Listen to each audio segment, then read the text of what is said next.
Church বা মণ্ডলীর যে কনসেপ্ট, এটা কিন্তু নতুন নিয়মে আমরা দেখতে পাচ্ছি, পুরাতন নিয়মে আমরা দেখতে পাচ্ছি না। নতুন নিয়মে যখন আমরা আসি, তো নতুন নিয়মে গ্রিক ভাষাতে একটা শব্দ ব্যবহার করা হয়েছে যেটাকে বলা হয় ecclesia. And what is the meaning of ecclesia? এক্লেসিয়ার মানে কি? তো দুটো শব্দ এক্লেসিয়াতে আমরা পাই, কম্বিনেশন অফ টু ওয়ার্ড, এক অ্যান্ড কালেও। এক মানে হচ্ছে আউট অফ, আর কালেও মানে হচ্ছে কল।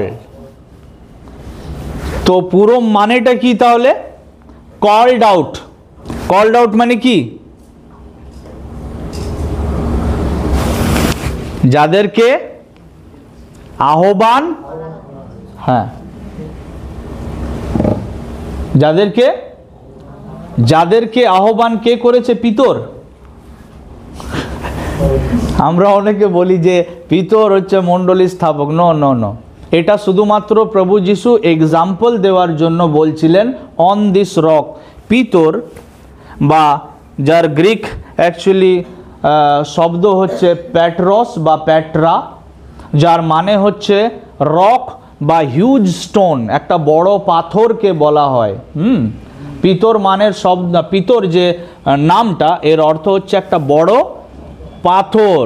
তো প্রভু যিশু বলতে চাইছিল যে আমার যে মণ্ডলী, অর্থাৎ আমার কল্ড আউট ব্যক্তিরা, অর্থাৎ আমার দ্বারা বাছাই করা, আমার দ্বারা আহ্বান প্রাপ্ত ব্যক্তিদেরকে আমি কি করব? এক জায়গায় একত্রিত করব। আর সেই জায়গাটা কিরকম হবে? পাথরের মতো সলিড হবে। কেন? কেননা ঝড় ঝঞ্ঝা আসবে। একজন ব্যক্তি যিনি কি করেছিলেন? এর স্থাপনা করেছিলেন, and his name is Jesus, son of god and son of man, মনুষ্য পুত্র এবং ঈশ্বরের পুত্র, যিনি প্রতিজ্ঞা করেছিলেন যে আমি পাথরের উপরে কি করব? মণ্ডলী আমি স্থাপন করব, ভিত্তিমূল স্থাপন করব পাথরের উপর। এবং তিনি তার দায়িত্বটা আমাদেরকে সঁপেছেন, এই কাজে আমরাও সহভাগিতার। But he is the founder, তিনি হচ্ছেন স্থাপক। তো চার্চ মানে হচ্ছে কি? সেই আহ্বান প্রাপ্ত ব্যক্তিদের একটা দল। এরপর হচ্ছে যে ফিগার্স অফ দ্য চার্চ। তাহলে চার্চকে কিসের সঙ্গে তুলনা করা হয়েছে? এরকম তো অনেক কিছু আছে, কিন্তু বিশেষ বিশেষ কিছুই আমি তোমাদের কাছে রাখবো। নাম্বার ওয়ান হচ্ছে, প্রথম হচ্ছে চার্চকে তুলনা করা হয়েছে শিপ, মেষ, নাকি? হ্যাঁ, বা ফ্লক অফ দ্য শিপ, মেষপাল। মেষপালের সঙ্গে তুলনা করা হয়েছে চার্চকে। যখন আমরা এনশিয়েন্ট টাইমে বা প্রাচীন সময়ে আমরা চলে যাই, তখন আমরা দেখতে পাচ্ছি যে মানুষ জীবিকা নির্বাহ করার জন্য তারা কি করত? মেষ পালন করত। এবং এখনো গ্রামাঞ্চলে কি হয়? অনেকেই মেষ পালন করে।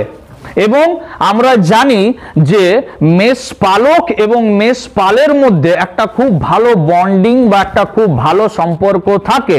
তাই মণ্ডলীকে মেষ পালের সঙ্গে এই কারণেই তুলনা করা হয়েছে যে বন্ডিংটা বা যে বন্ধনটা, যে সম্পর্কটা পালক আর পালের মধ্যে থাকে, সেটা আমাদেরকে বোঝানোর জন্য যে আমাদের সেই বন্ডিংটা খ্রিস্টের সঙ্গে, বন্ডিং, বন্ধন বিটুইন খ্রাইস্ট অ্যান্ড আস, খ্রিস্টের এবং আমাদের মধ্যে।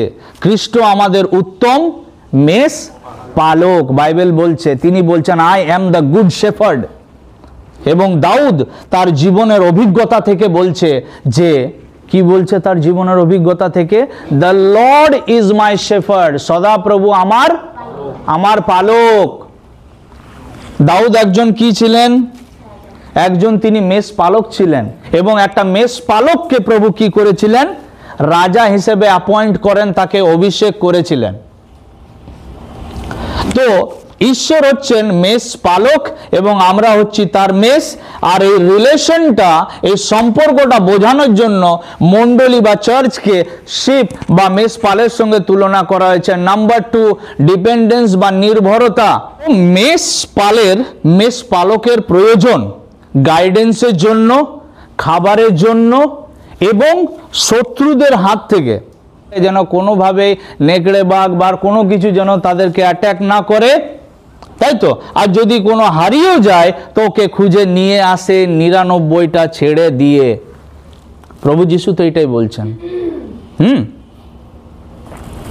তো নির্ভরতা, আমরা নিজে থেকে কিছুই আমরা করতে পারি না। এটাই হচ্ছে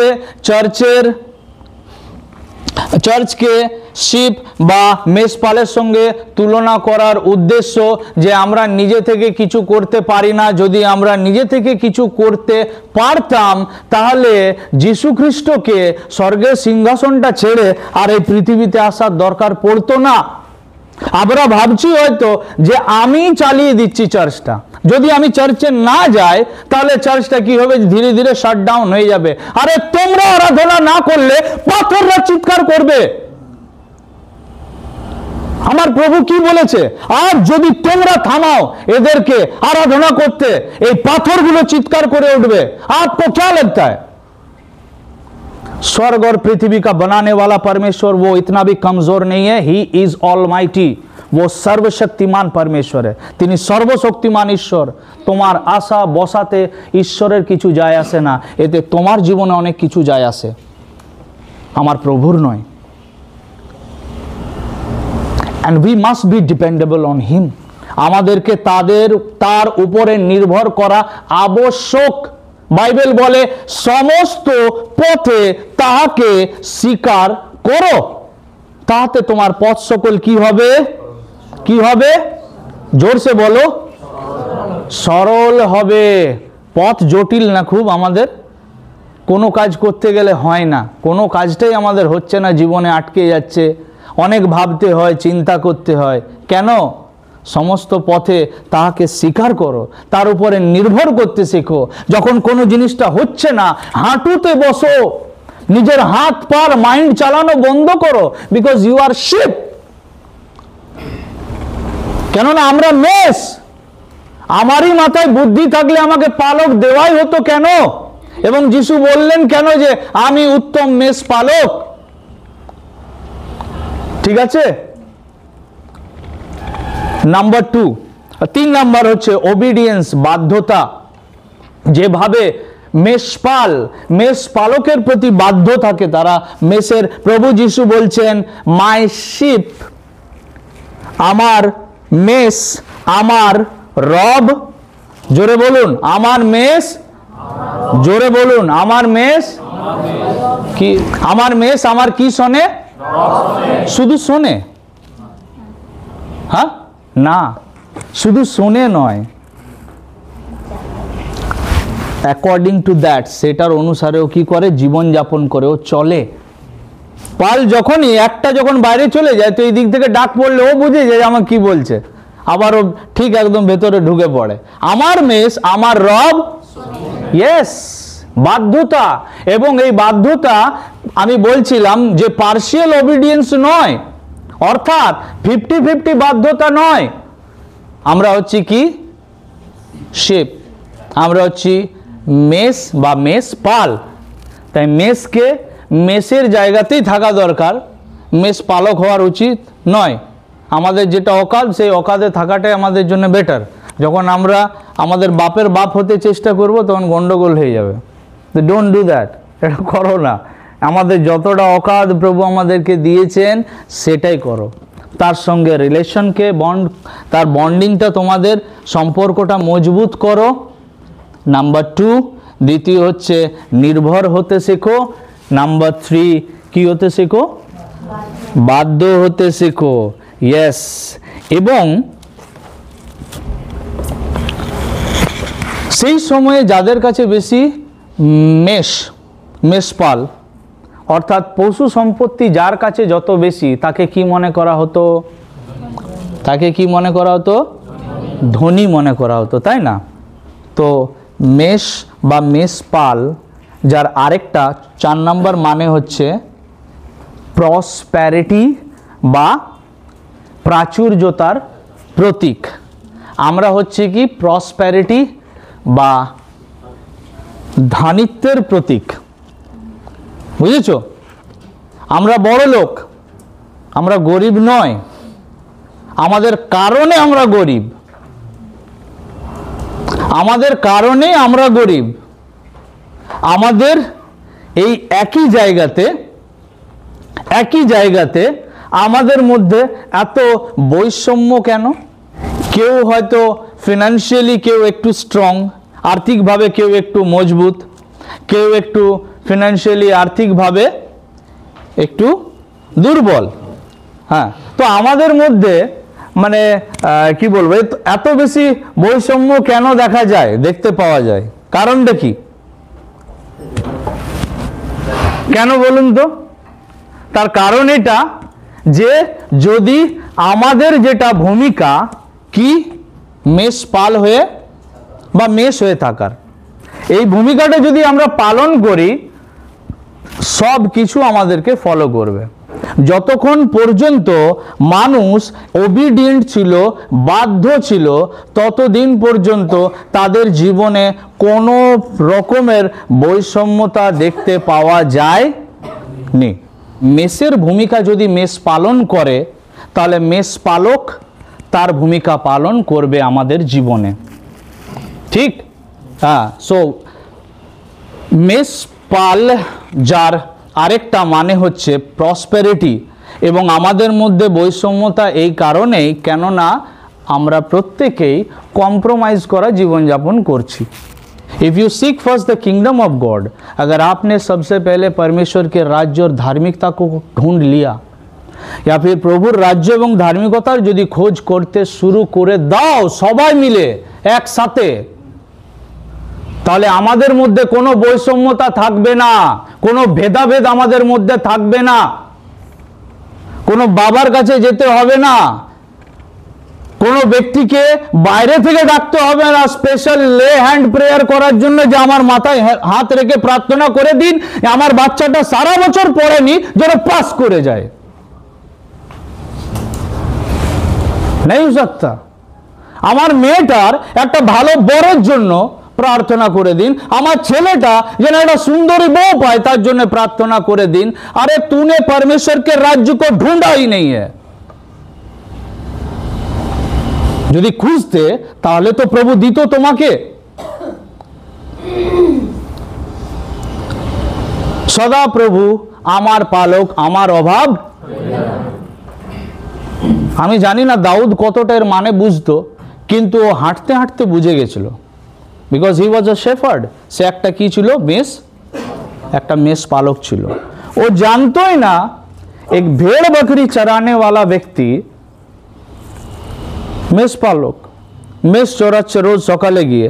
ও জানতোই না যে একদিন ও কি করবে, গলিয়াত বীরকে কুপকাত করবে। আরে বাবা, এই ঘটনার পর ও এটাও জানতো না যে তার বাড়িতে কে আসবে, ঈশ্বর তার ভবিষ্যদ্বক্তাকে পাঠাবে, সামুয়েলকে পাঠাবে। এবং ঈশ্বর কেন পাঠাবে তাকে? As a king of the Israelites, ইসরায়েলীয়দের ওপরে রাজা মনোনীত করার জন্য তাকে তার বাড়িতে স্যামুয়েলকে পাঠানো হলো। একটা সামান্য মেষ পালক জানতোই না, ছোট বাচ্চা একটা পাথর নিয়ে গিয়ে আর ও কি করছে? এম করছে। আমি আমাদের বাইবেল স্টাডিতে বলছিলাম, ও খুব ভালো মানে গুলতি চালাতে পারতো, ফিঙ্গে বলা হচ্ছে বাইবেলের ভাষাতে। তো অনেকে বলে যে ও খুব ভালো ওর হাত ছিল, কেননা ছোট থেকেই প্র্যাকটিস করতো। না, আমি তোমাদেরকে বলছি, যদি ওর হাত যদি সত্যি খুব ভালো ছিল, বা ও যদি প্রফেশনাল ব্যক্তি ছিল, অনেক কম বয়স থেকে যদি ও ফিঙ্গে চালাচ্ছে বা এর যদি ও প্রশিক্ষণ নিচ্ছে, তাহলে ও 5টা কেন পাথর তুলেছিল? 5টা কেন? If you are confident about yourself, একটা উঠালেই তো হতো নাকি? 5টা কেন তুলেছিল? কেন জানতো রে বাবা যে যদি একটাতে মিস করি দ্বিতীয়টাতে চেষ্টা হবে, আর যদি দ্বিতীয়তে না পারি তৃতীয়, আর তৃতীয়তে না পারলে পঞ্চমবারে হয়তো দেবই ওকে। কিন্তু আমার প্রভু ওকে কি করেছিল? প্রথমবার ওর প্রথম পাথরে কত ডিগ্রি অ্যাঙ্গেলে ওর হাতটা থাকবে, প্রত্যেকটা ফিজিক্সের লকে ফলো করে প্রভু কি করেছিলেন, ওর পাথরটা ওইভাবেই যাচ্ছিল।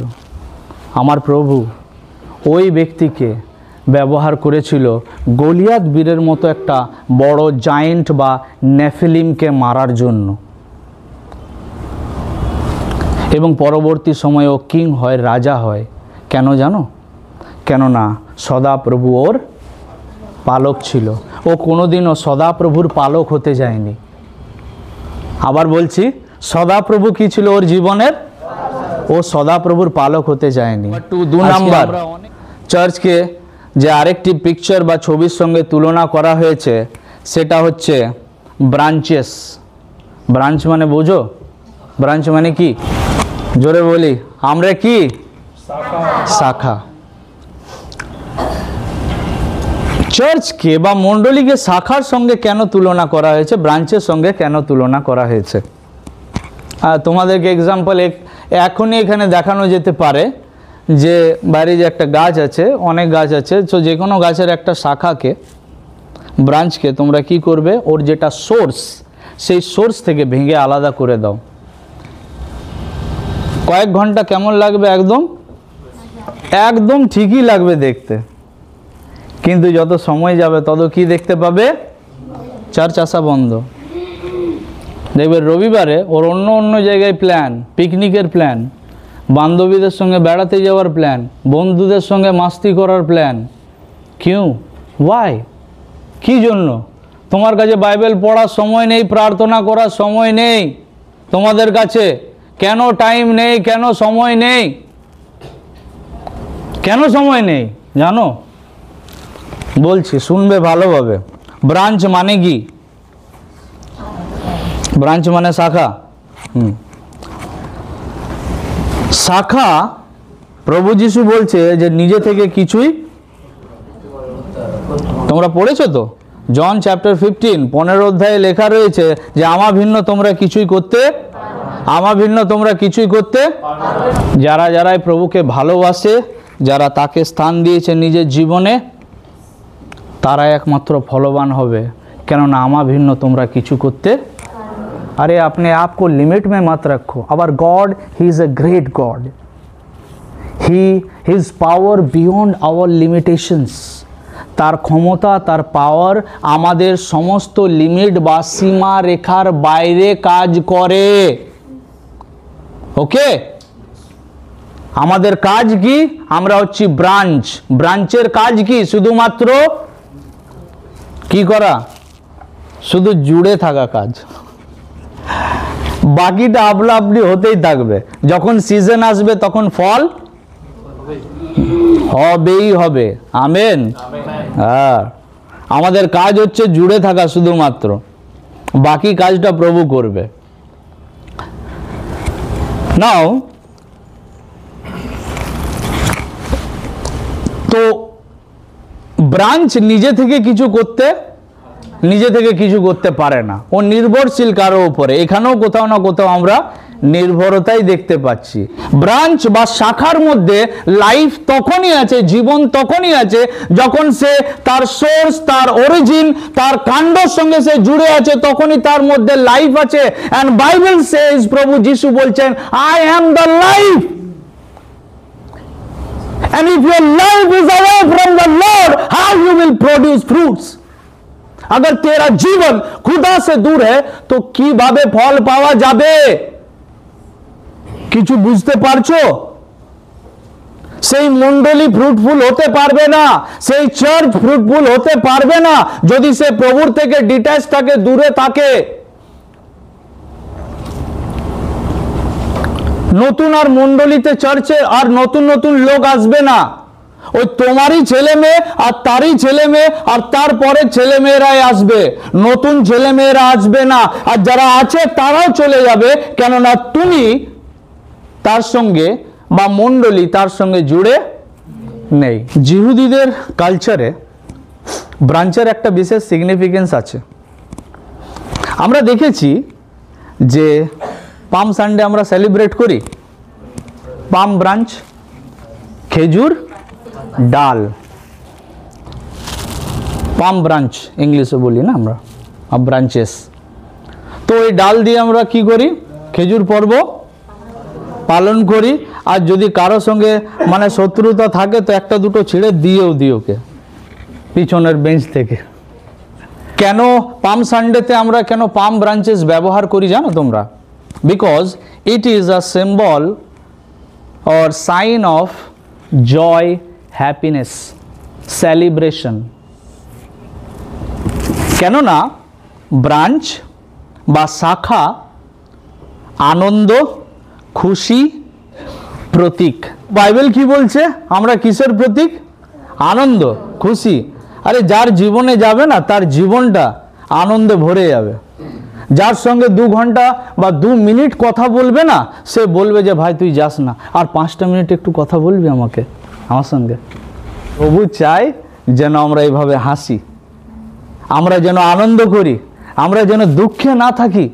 কেননা এইখান থেকে ছেড়ে আমরা যেখানে যাচ্ছি, আরে ওই জায়গাটা দুঃখের জায়গা নয়, ওখানে দুঃখের কোনো জায়গা নেই। এইখানেই প্র্যাকটিস করে নিচ্ছ কাঁদার, দিন রাত কেঁদেই চলেছে। আরে বাবা এইখানেই প্র্যাকটিস করো খুশি থাকার।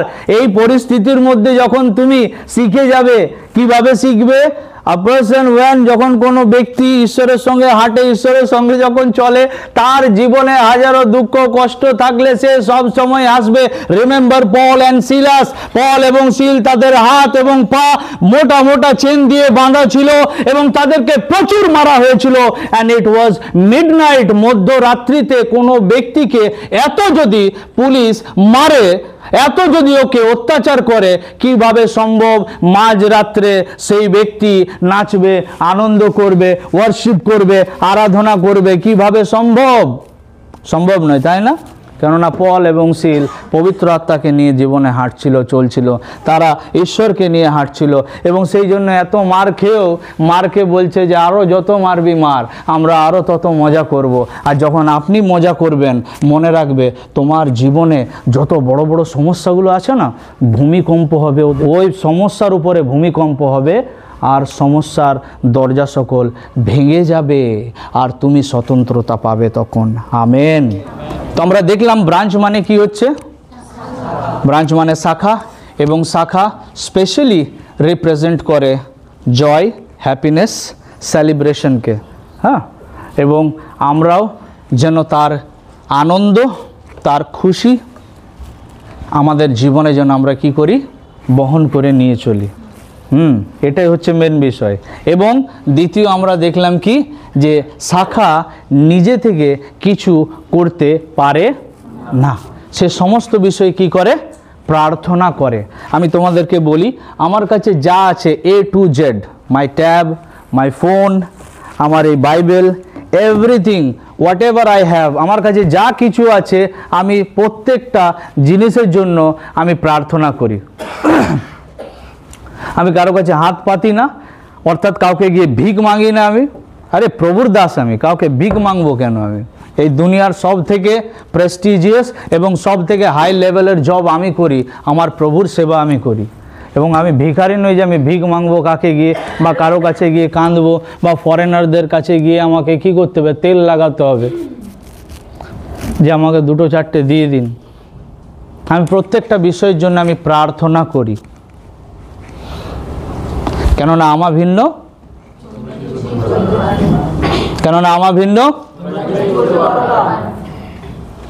আমরা কিচ্ছু করতে পারবো না, আমাদেরকে তাকে প্রয়োজন।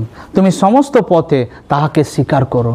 যে ব্যক্তি ঈশ্বরকে সব পথে স্বীকার করে, তার জীবন সব থেকে সরল হয়ে যাবে, তার জীবন সরল হয়ে যাবে। শাখাকে ভাবতে হয় না। যখন সিজন হয়, বাইবেল কি বলছে? ধন্য সেই ব্যক্তি যে দুষ্টদের মন্ত্রণায় চলে না, পাপীদের পথে দাঁড়ায় না, নিন্দকদের সভায় বসে না, কিন্তু সদাপ্রভুর ব্যবস্থায় কি করে? অর্থাৎ ব্যবস্থার সঙ্গে জুড়ে থাকে, টাইম কাটায়। যে ব্যক্তি প্রভুর ব্যবস্থার সঙ্গে কি করে? মেডিটেশন করে, ধ্যান করে, হ্যাঁ, চলে, পালন করে। বাইবেল বলছে যে সেই ব্যক্তি জলের স্রোতের তীরে রোপিত বৃক্ষের সদৃশ্য, যাহা যথা সময়ে কি করে? ফল কোথায় হয়? কাণ্ডে না। এবারে বোঝা যাচ্ছে, সে যথা সময় ফল দেয়, যার পত্র কি হবে না? আর সে যা কিছু করে তাহাতে কি হয়? হতে চাও কৃতকার্য? শাখা আপনা হইতে কিছু করতে পারে না। আমরা কিছু করতে পারবো না। আপনা হইতে এই মণ্ডলী বৃদ্ধি পেতে পারে না। মণ্ডলীকে পালকের মধ্যে দিয়ে পবিত্র আত্মার পরিচালনায় প্রভু যিশুর দ্বারা পিতার সঙ্গে কানেক্ট থাকতে হবে। কতজন বুঝতে পেরেছে? একটা প্রিন্সিপাল এখানে কাজ করে, একটা ল কাজ করে। এই লটা যে যে মণ্ডলী ভেঙে দিয়েছে তারা শেষ, ফিনিশ। আর সেই লটা কি? যে মণ্ডলী পালকের দ্বারাই পবিত্র আত্মার পরিচালনার মধ্যে দিয়ে প্রভু যিশুর দ্বারা পিতার কাছে পৌঁছাতে পারে বা পিতার দ্বারা দেওয়া সমস্ত নিয়ম কানুন আজ্ঞা পালন করতে পারে। This is spiritual principal. এবং এই প্রিন্সিপাল যারা যারা ভেঙেছে সেই মণ্ডলী শেষ হয়ে গেছে, তারা উঠে দাঁড়াতে পারবে না। ইসরায়েল জাতি মসির বিনা কোনোদিনও প্রমিস ল্যান্ডে পৌঁছাতে অসম্ভব। যারা যারা পালকের উপরে যায়, শুনবে, মণ্ডলীর মস্তক হচ্ছে পালক, পালকের মস্তক হচ্ছে পবিত্র আত্মা, প্রভু যীশু খ্রিস্ট এবং পিতা পরমেশ্বর। ঠিক আছে? এই সিদ্ধান্তটা যতদিন পর্যন্ত আমরা বজায় রাখব, সেই মণ্ডলী বা সেই চার্চ হচ্ছে একটা হেলদি চার্চ, স্বাস্থ্যবান চার্চ। এবং যারাই সিদ্ধান্ত ভেঙে দিয়েছে তারা শেষ, তারা আর কোথাও নেই। आपको अगर प्रॉमिस लैंड तक पहुंचना है, प्रतिज्ञाबद्ध देशे यदि पौंछाते चाओ, स्वर्गराज्ये यदि पौंछाते चाओ, ताहले তোমাকে তোমার পাস্টরের সাহায্য নিতেই হবে। আর যদি কেউ বলে যে না আমার পাস্টরের দরকার নেই, আমি পাস্টরের বিনা আমি এগিয়ে যাব, আমি নিজেই ঘরে বাইবেল পড়ে, এখন যেমন অনেকে করছে, নিজেই ঘরে বাইবেল পড়ে নেব, আর ইউটিউব চলে এসছে, আমার যাকে পছন্দ তাকে আমি কি করব, খুলে চালিয়ে নেব আর ওকে আমি দেখব। বাইবেল বলে যে শেষ সময় মানুষ সত্য বাক্য হইতে আপন কান ফিরাইয়া কি করবে, মুখ ফিরিয়ে কি করবে, কান চুলকানি বাক্যের দিকে তারা মন লাগাবে এবং আপনাদের জন্য তারা রাশি রাশি গুরু ধরিবে। And we are living on those days. আমরা সেই দিনে আমরা বসবাস করছি, যখন আমাদের যাকে মনে হচ্ছে আমরা কাস্টমাইজ করে নিচ্ছি নিজের মতো করে। মন ভোলানো পাস্টার, আশীর্বাদ দেনেওয়ালা পাস্টার, নিজের মতো করে কাস্টমাইজ করে পাস্টার চাইছি, তাই তো? আমার মণ্ডলী প্রমিস ল্যান্ডে তখনই পৌঁছাবে যখন পাস্টারের বাধ্য হবে। না ওই পাস্টার খারাপ, সেই পাস্টার খারাপ, তোমাকে বলেনি কেউ বিচার করতে, তুমি বিচারক হয়ে দাঁড়াও না। না মসি ভালো নয়, না মসি আমাদেরকে এখানে নিয়ে এসে ভুল করেছে, আমরা মিশর দেশে ভালো ছিলাম, ওখানে খাবার তো পেতাম, আমরা গুলামির মধ্যে ছিলাম, ঠিক আছে, কিন্তু খাবার তো পেতাম। বলবে না এইসব জিনিস। বাধ্য হও, নিজের পাস্টারের অধীনে থাকতে শেখো, তার কথা শোনো, তার বাবা হও না। তুমি পালক নো, তোমরা মেষ, এবং মেষ থাকো। তোমাদের এখানে এসে দাঁড়ানোর আগে কত সময় তার সঙ্গে টাইম স্পেন্ড করতে হয়, কত টাইম ওনার সঙ্গে বসে স্পেন্ড করতে হয়, কত স্যাক্রিফাইস আছে, কত রিসার্চ আছে, কত টাইম দিয়েছি। তারপর এটা ভেবে না, আমি সব সময় এটাই ভেবে কাজ করি, কেননা আমি এটাই ভেবে কাজ করি যে প্রভু আমাকে বেছেছেন তার সেবার জন্য, আর আমাকে এই কাজটা করতে হবে। আমাকে কে কত ফিস দিচ্ছে সেটা আমাকে ভাবলে হবে না।